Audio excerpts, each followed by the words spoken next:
Hello and welcome. I'm Bruce Walter with Unilock Midwest, part of the contractor services team here.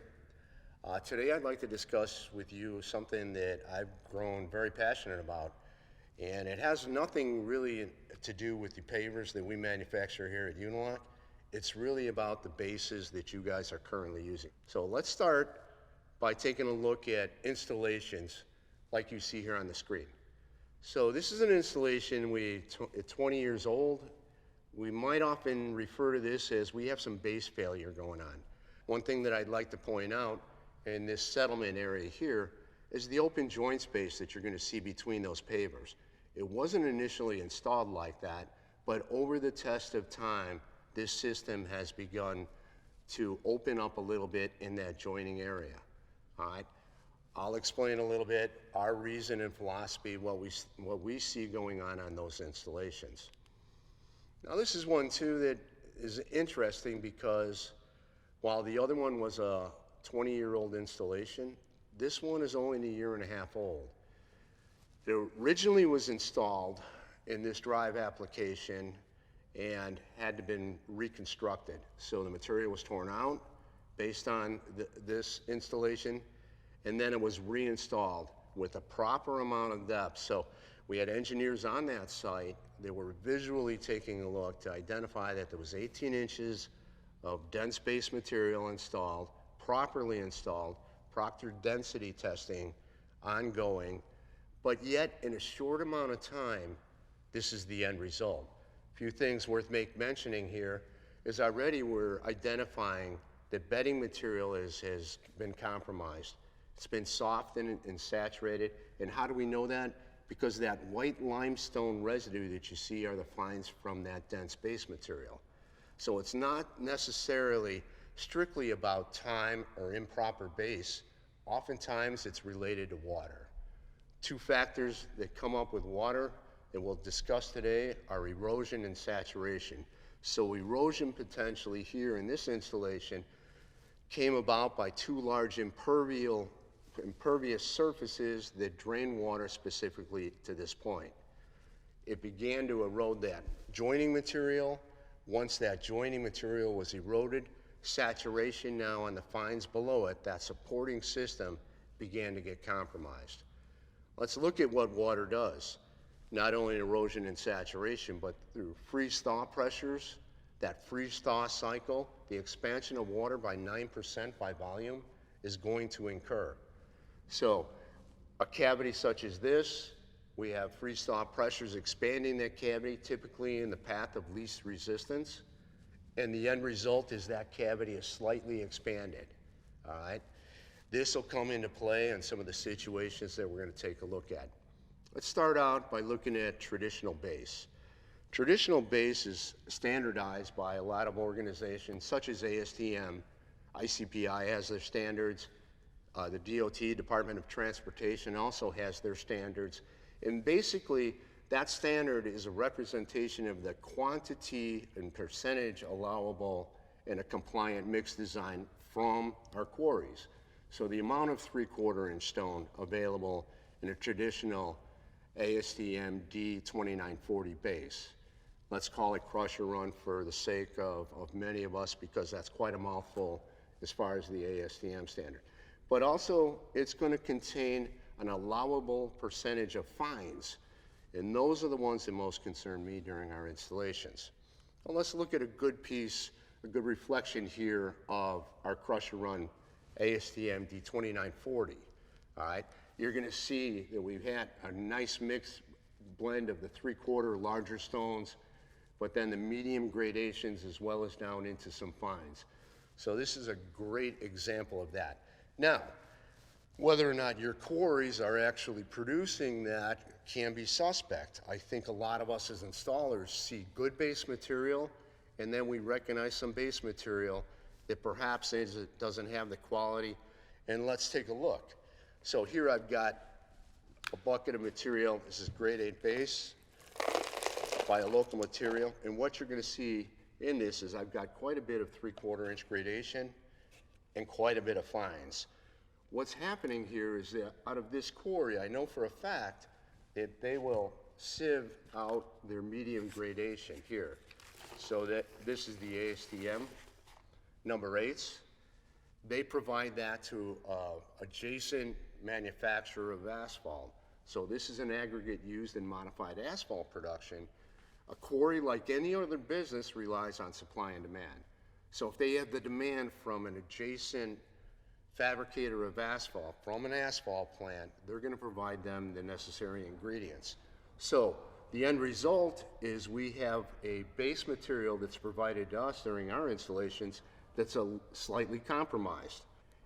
Here's another factor that I see that comes into play with the quality of the base material that we have available to us. When quarries crush and fabricate stone, they send it up a conveyor. That conveyor takes that material, spits it into a pile. So here, if you ever had one of your trucks loaded from the exterior of that pile, oftentimes what you're going to experience is a heavier amount of 3/4. All right, trucking that material. So in the delivery process too, we've got trucks loaded with stones that are bouncing down, turning, momentum. And oftentimes, I think a lot of us installers see that 3/4 that rolls a little bit more into the corner of their dumps. When that's elevated and dumped out in the pile, again, a reflection of a little bit more of the larger stones on the exterior of it. So again, I'll highlight that word inconsistencies because that's the part that bothers me most. When it shows up in our backyard application, this is a scenario that I'd like to put before you guys. All right. We've prepped this in our lifts, we've done this, and so many of us during an installation have seen this inconsistency show up here, all right? I have to ask you, what bothers you most about preparation of this base material? Is it this side over here, A, with more of those open pockets and cavities, or is it this side here, B? I think so many of us are gonna be bothered mostly by A side here because we recognize that when we come across that with bedding material, it's going to potentially infiltrate down. We can't really recognize how much of that material that when we place on fines on top of that is going to migrate through that. So I've got to be honest with you, it's B that bothers me most because I don't know how much 3/4 stone I have to structurally support my weight loads. So a road application could be a gravel parking lot, gravel roads, evenly graded out. You'll see the grid all even depth of base material being installed. Heavy vibratory roller compactors to condense that material.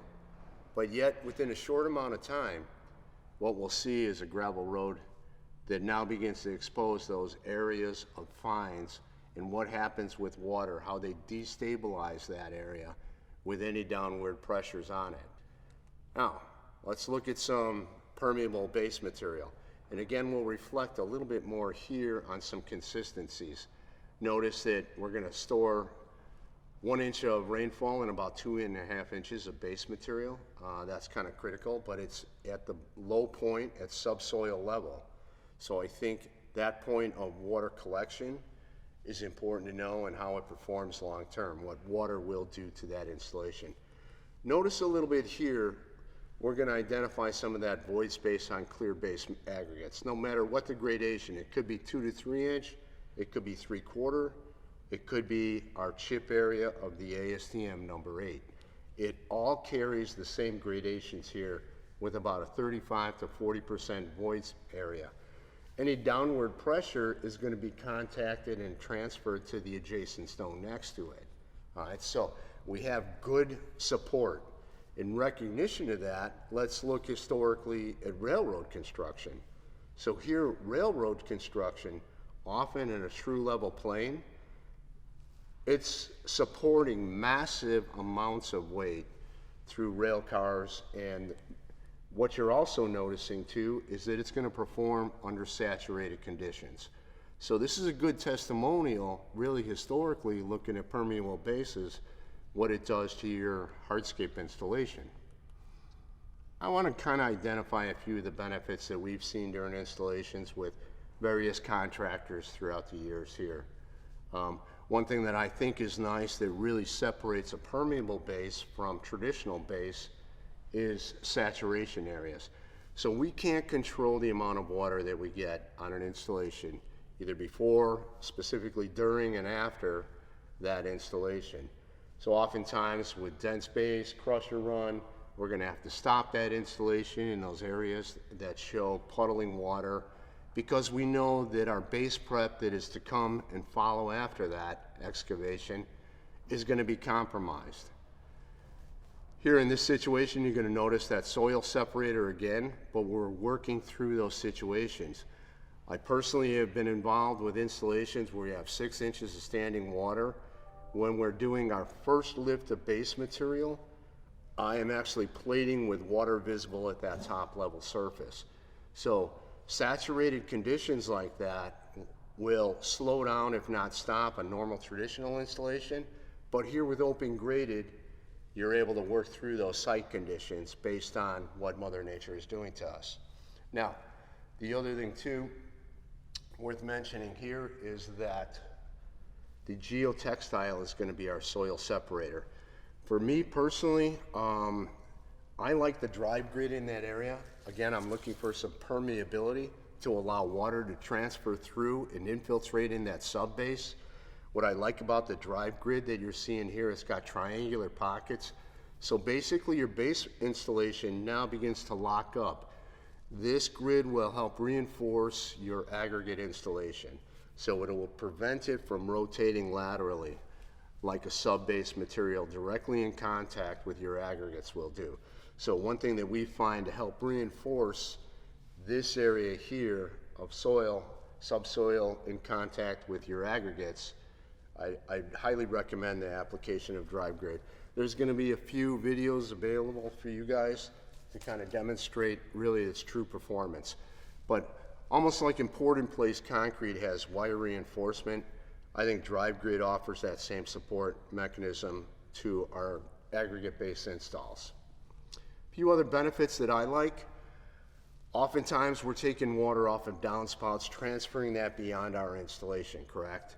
So we often have utility sleeves and things like that, but if you'll look at how utility companies in culverts and things like that, they'll use the application of, again, permeable base material.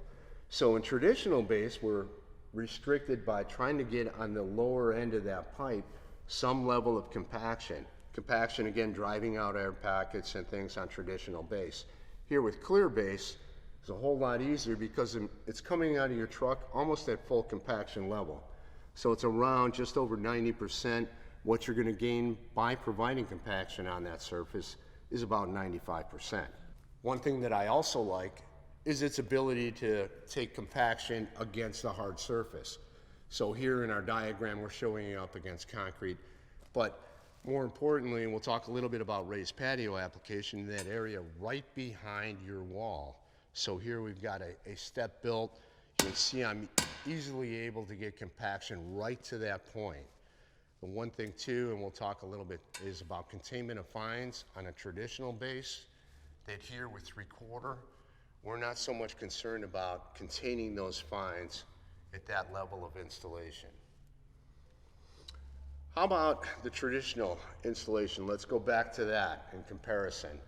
So how many times on an installation we're using somebody with introducing water? And water is going to help assist in the final compaction, right? It's going to help drive out air pockets. So for us to get the 98% proctor density on that, oftentimes it involves water. But my question is, how much is enough water? How much is too much water? Oftentimes we can't really control that, and that's a variable in every installation. How about those times where it's too saturated? You're running your vibratory plate compactor and it doesn't have that tension to be able to advance that plate compactor. What I'm saying is that basically that plate compactor begins to bog down. So you're experiencing saturated areas of those fines where that 3/4 isn't stable and in place to allow that plate compactor to advance. So many times we see this on low points on our installation, driveways, right at street side. So those are situations where we as installers are identifying those saturated fine areas with our equipment and our plate compactors. Permeable based costs. Oftentimes what you're going to see is about 30% more per ton directly out of quarry and your Unilock dealers. But case in point, when we excavate an installation, we really are going to import a volume of material. And if we identify that if we're going to have 40% void space, that we're actually gaining volume by 40%.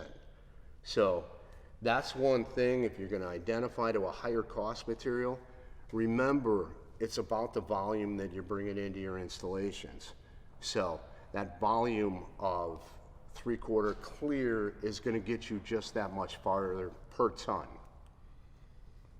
And on the standard installation, let's take a look at those situations where you're picking up your aggregates out of the quarries. Curious, some of our larger contractors, how much quarry water and rainwater have you actually scaled on and paid for? A lot of companies that potentially use 6 figures worth of aggregates in the year, identify that percentage of how much you've actually scaled on. This is a common effect that you'll see when you're hauling basically crusher run in a truck on a wet, rainy event day. Okay, let's advance this beyond our base now. Let's begin to take this system. A few things on this cross section that I want to point out. Again, we've got our drive grid over the subsoil level at the point of first contact of our aggregate. All right, I went over just briefly a little bit of the benefits to be had there. Also notice that this red line is going to indicate a filter fabric, which is going to contain in the overdig area these fines that we bring back in and import in. So we don't want those fines, that pulverized topsoils, potentially mulches and things off landscape beds, to be able to penetrate through the outside edges. Also, we'll talk a little bit later here about the edge restraint, but at this point, I really want to identify into the bedding material. Now, the bedding medium that we traditionally used, obviously our torpedo sands, the impact is basically to evenly have a medium of fines that are available to address a true level plane. Same thing here now with our chips, with our ASTM number 8s in the ongoing process here on the left. What you're going to notice is these gentlemen screeding off.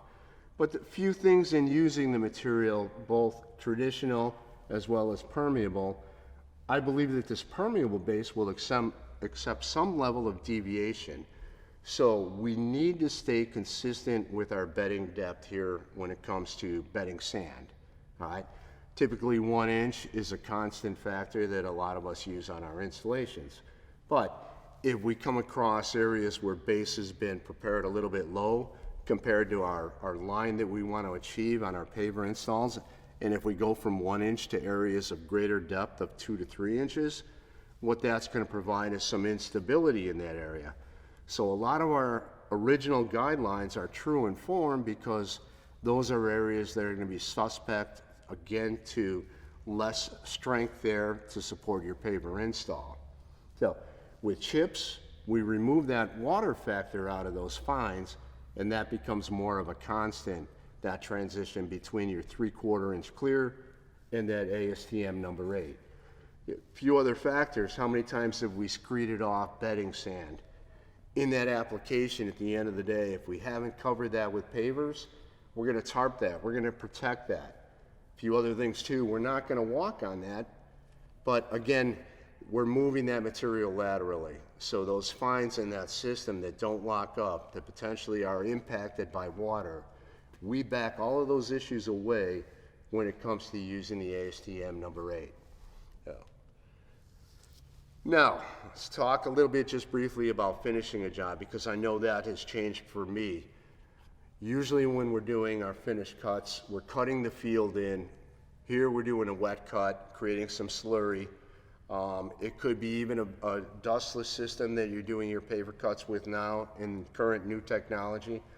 But either way, oftentimes before we finish that installation, we want to get any kind of construction debris, specifically the slurry that you see here, off of the surface. We don't want to allow that to dry. But we're challenged a little bit because if we introduce water as a medium to clean that, what happens now is we're saturating that. So a lot of us that have done installations and run that plate compactor to finish the job off at that surface, again have noticed that bog effect where we don't have that strength. It's got more give through moisture in that area. Low points on patios, low points on driveways. You'll notice that once you're doing your final surface compaction. We expose those issues, and that's what I want to present to you. Here again at the cleaning process, it'd be construction debris and things like that. Recognize that it's easier to clean. It's easier to take that material before any joining sand is in and wash that material down into that base material. It won't compromise us finishing that job. So my point here is I find it easier to finish an installation over clear base where I'm a little bit more guarded and restricted in what I can and can't do with the traditional base installation. Briefly on edge restraints, this is worth mentioning. Again, in the earlier slide, I talked about containing soil adjacent to your paver installation. Obviously here for vehicular pressure, concrete curb will provide that. But one of the things that we're noticing in the industry, and we're happy and we welcome, is the evolution of the edge restraints that are applicable over clear base. They are reinforced concrete, if you will, ribbon here. So in this installation that we're doing, notice that we've got that installed. Here's our clear material that it's supporting. We are containing that. We're showing a little bit of glue bond basically to make sure that we have good containment of that geotextile. So again, importing any kind of fine topsoil over that area won't contaminate and run down into your open graded base. So I think containment is highly important when it comes to using permeable base. Finishing the job now, we have the ASTM number 9 chip in here. So this is the point that I'd like to differentiate between true permeable by the use of the chip infill in your joining area from traditional installations that now are going to be a little bit more user friendly. So we'll call it that hybrid system. So again, us doing this for 11 years, we've got some experience, and one of the things that I want to point out is this is an area here where I see that joining sand actually locking up into the bedding material. I'll take a step away for a minute and remember some of the purists here on the installation community, we talk about lockup. What is lockup basically? Surface compaction, driving bedding material up into that joint. But again, my question is how much bedding material is driven up into that joint? If you'll bear with me, I'm going to take a walk over here and kind of give you a presentation in that bedding area, specifically what we're talking about.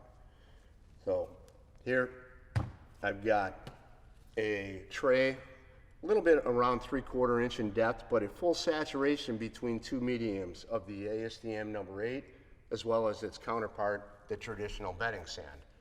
So here, obviously, we lay our pavers, we do some level of compaction. Notice that I am not, under full saturation issues, going to drive any of that bedding material up. If I transition over into the bedding sand, the torpedo sand arena, again, same moisture content as its counterpart. By applying this material by pressure that we apply during final surface compaction in our installations, you're going to start to see that bedding material move laterally and up that joint material. So this whole effect of lockup, I question, what is the validity? My importance in the way we see this is I would much rather have a joining material here that is stabilized and actually locks down into this bedding medium. So back over to our presentation, what you're going to notice here is when I have every cross joint in between our paver and slab installations biting into its substrate, that bedding layer, that's what I prefer to see. Because again, those plate compactors that run over the surface, how much bedding material on sand have we actually driven up? A lot of times you guys identify that on the installation. You'll actually see water, a slurry mix of water and sand all the way at the surface during final surface compaction. How much of that sand actually comes to that level? What don't we see? Is it a 1/4 inch up? Potentially, it's quite a bit more than that. We can't really identify that level of bedding material coming up into that joint. So again, the ASTM chip number 8 is going to provide better support when you're doing that surface compaction. Over here on the left, notice how that material locks down into that bedding material. Every joint that you have on your segmented paving system now is biting and locking down into bedding material. Now, what makes that possible a little bit is the evolution of the synthetic sands. So back over here, we're seeing a lot of manufacturers on sand providing us this pre-mixed installation. Most of them are going to have slight permeability available to it, but that's a great medium to be able to do that and achieve this process right here, to lock that joint down into that bedding layer. Okay, a few other things that are important. We at Unilock obviously don't sell aggregates. Our authorized dealer network, they do. But I'm not trying to sell any type of installation here, guys. What's important is the long-term performance. We are keyed in on your success as a contractor to be able to provide that, to provide a longer-term warranty. So this effect of freeze-thaw pressure that we earlier talked about now is relevant here. So EPA did a case study several years ago, 7-degree average ambient temperature, but yet with that 24-hour exposure at that level, still in that bedding layer, we had a 34-degree temperature reading. So let's identify how that process works. Typically on a standard installation, cold is going to be conducted down through frost, correct? From the surface working its way down. So if we look at the permeable installation here, we have all of those 40% void ratios in play that are actually insulating this. So our geothermal pressure on frost is really down in this area. Remembering that when water freezes, it expands by volume at 9%. Those 40% void spaces will capture that expansion. So the nice thing that I really like is how it performs through freeze-thaw pressures. Us in the northern climates, you're going to see a lot of our contractors over the several years have evolved to this installation really because of this. Okay, here's another kind of challenging situation that we're presented with all the time. Oftentimes we're given an area of slope that doesn't identify to our ICPI standards, which is 1.5%. Here we're restricted from entry point to exit point down by the garage. This is one where we only have 6 inches of fall over 200 feet, so very low slope. I translate this almost to that railroad application on permeable base. So it's going to perform very well whether you have slope restrictions or contingencies like that. The other thing, notice all the downspouts and things, the secondary water issues that this will accept. Also negative pitch. We're also identifying certain situations where you have applications with negative pitch. So this is a better system for performance of that. One other thing here worth mentioning, on a drain, how so many times we install formal drains, perhaps a 1/2 inch below the surface of a standard traditional installation, but over time we're directing water into that, and we see those areas of saturation elevate that drain. So over 2 to 3 years, through frost pressures, you're going to see those drain entrances elevate themselves. So that frost is expanding that drainage system, and then you're going to notice through the freeze-thaw cycle, as that material thaws out, those fines will settle down. The drain will not go down because, again, those fines are now migrating in those exposed void cavities that frozen water and saturated areas have. So if you're challenged with that, again here, specifically in negative pitch, almost mandatory, I would say, as best practice, identify that application with clear-based materials. Other item here worth mentioning is the drain inlet. Oftentimes you're challenged with that. Consider our French drain application from a roof deck coming down the downspout.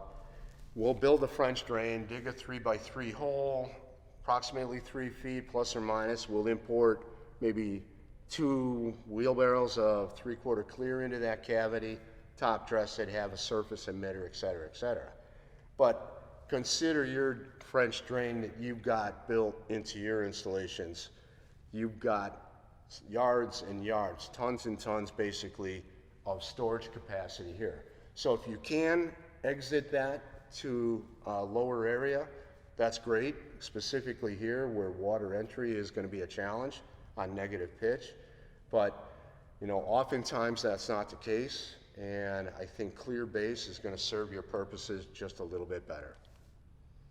Okay, other applications where I think clear base versus traditional is really, to me, a highlight.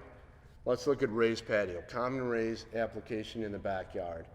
𝐦𝐨𝐫𝐸 drawing here, which is going to create that clear area, all right, non-compactable fill basically against backside. My challenge with this is containment of this area. So the movement and settlement that you see, remembering that first slide that I showed you of those pavers dropping in that proximity, those joints opening up. So containment of our bedding sands and things here is a real challenge between a fixed structure, such as your retaining wall that you built, and then the paver field behind it. So kind of a risky area on every installation. We identified that a few years ago and kind of came up with this concept that if we use that whole backfill area with clear stone, that potentially the performance here is less risky against any point of failure. So here on that, we began to do that. What we did notice though is that any kind of water entry into that system did come down into that base material that was supporting our wall. So a few years ago, we kind of got behind the practice of using clear base material in some of our wall applications and residential field. One key item here, I think it's easier to do a wall installation over clear base. I can level off my chip medium. We shouldn't be using fines or anything on a traditional installation. You're not going to see sand bedding or anything laid there, again, because it can undergo saturation issues. So the other thing worth mentioning is a wider format. This is kind of reflected about what we saw in that train track application, that wider format.